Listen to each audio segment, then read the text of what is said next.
The Jersey Shore shark attack of 1916 was so shocking, so unexpected, and so surprising that it struck fear throughout the country's beachgoers. The Matawan Maneater was the shark's name. It killed between 3 and 5 human beings before the shark attacks finally stopped. Today we're looking at the shark story that inspired the movie Jaws. Once upon a time there was a tale of a killer shark that for 12 days terrified the shores of the Garden State.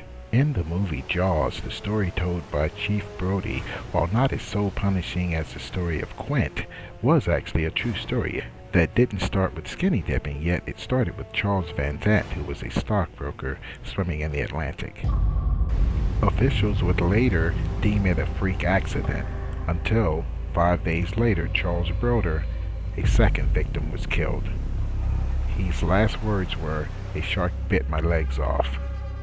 A short time later he abandoned these waters for the calmer waters of Matawan, where he would find his next 3 victims, 3 young boys.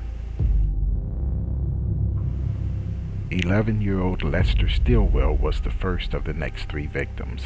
He told his friends to watch while he played in the water. To their horror, they watched as the shark began to eat him alive and kept him bobbing up and down in the water. Seeing him distressed, 24-year-old Stanley Fisher jumped in the water to try and help him. However, no one told him that a 300-pound predator was in the water attacking the boy. As the shark turned towards the ocean, he had one more victim, 12-year-old Joseph Dunn. Miraculously, he survived. The people of Matawan were warned early by a captain who was later dismissed as just having heat stroke as the reason why he thought that a shark was lurking in the area. Boy, were they wrong. After 2 weeks, scores of fishermen loaded up into the ocean and the hunt was on for this shark. Up until now, they had no idea what type of shark they were looking for. After the attacks in Matawan went public, this raised a new fear of sharks amongst swimmers in the United States and the world. Prior to these attacks, some people actually thought that sharks could not and would not kill humans. While the shark responsible for these attacks was eventually found, killed, and opened up, and human remains were found. It is a common agreed upon theory that without the 1916 Jersey Shore attacks, our fear of sharks would never have amassed the way it did. Some people have one opinion of sharks. You son of a...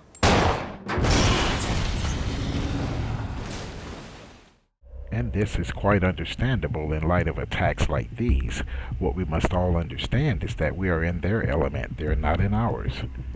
On July 14th, Harlem taxidermist and Barnum and Bailey lion tamer Michael Scheisler caught a 7.5-foot, 325-pound shark while fishing in Raritan Bay, only a few short miles from the mouth of the Matawan Creek where the attacks occurred. The shark nearly sank the boat before Scheisler killed it with a broken oar.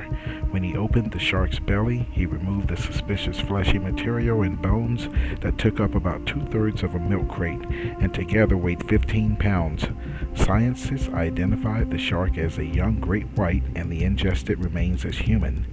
Scheisler mounted the shark and placed it on display in the window of a Manhattan shop on Broadway, but it was later lost.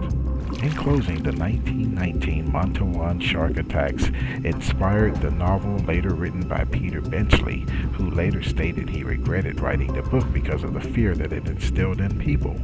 And the subsequent movie by Steven Spielberg, Jaws, didn't help either. Maybe we can all learn to just respect the oceans and respect its inhabitants.